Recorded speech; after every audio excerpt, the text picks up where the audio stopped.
FEMA is now sending a team to East Palestine, Ohio. And this comes more than 2 weeks after the train derailment threatened the small town. Governor Mike DeWine came under criticism for not requesting federal aid sooner. And then his office criticized FEMA over allegations FEMA was not stepping up to help. Meantime, there are new reports that former President Trump will be visiting East Palestine on Wednesday. Trump is expected to meet with community members. And now word that Erin Brockovich will also be in East Palestine for a town hall meeting. NewsNation was the first network to speak with her after the disaster. The conditions are so bad that one woman who NewsNation has been in contact with has rashes on her body after showering. Let's get to NewsNation's Rich McHugh live on the ground in East Palestine, in which you spoke with a couple who's already having some negative health effects. Hey, good evening, Natasha. That's right. So the first news is that the CEO of Norfolk Southern was here today, finally after 2 weeks, showed up, met with officials in this church behind me, closed-door meetings, was escorted in and out by police, but was overheard telling someone he is here in support. The people we're speaking to don't buy it. For instance, they say that the health threat is real here, real time. One couple we spoke to went back to their house. We'd interviewed them earlier in the week. They went back to their house today for 30 minutes and had some crazy health effects. Take a look. So we were in the kennel this morning picking up some supplies. We left. I went home I went back to the place where we were being evacuated. Caitlin Schwartzwelder and her boyfriend Chris, after being evacuated, came back home today. But she says she broke out in a rash almost instantly. I undressed to get into the shower, and I had a rash all over the side of my face, on both sides, and all over my chest. Take a look at these photos of her this morning after coming back on her property.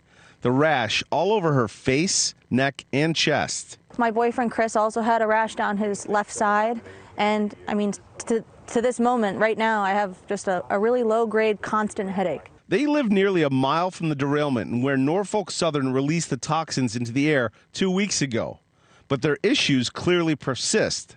But with FEMA finally coming and with all the focus directed at East Palestine, these folks say they're forgotten because they live just over the state line in Pennsylvania. It feels like nobody gives a damn beyond us. They too were forced to evacuate. And what if we couldn't afford to do any of this? My wife is 37 weeks pregnant this Friday, and she's going to be induced. And it's all a little scary because we can't drink the water, unable to get our water tested because we're not a priority as of now.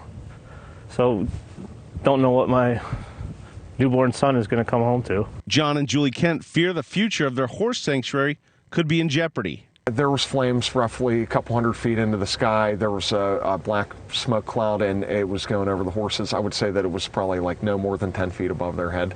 In the photos, you can see the toxic smoke flowing over their horses. They worry if they'll survive. The horses and myself and anybody that was here really in this general vicinity was exposed. And while the governor of Ohio and others have said repeatedly the air and water is safe, it's clear that some of the toxins have taken hold. A couple miles outside of town, this is Leslie Run.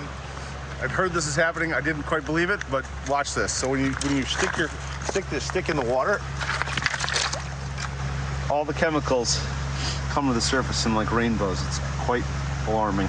NewsNation has asked Norfolk Southern CEO for an interview repeatedly, and we've sent a producer to their headquarters with no luck. How does this whole experience feel for you? That money matters more than humanity. Truly. Now, the police presence here has already stepped up just in the past 24 hours. FEMA is apparently going to be here tomorrow. Trump is coming midweek. So clearly things are ratcheting up. Natasha, back to you.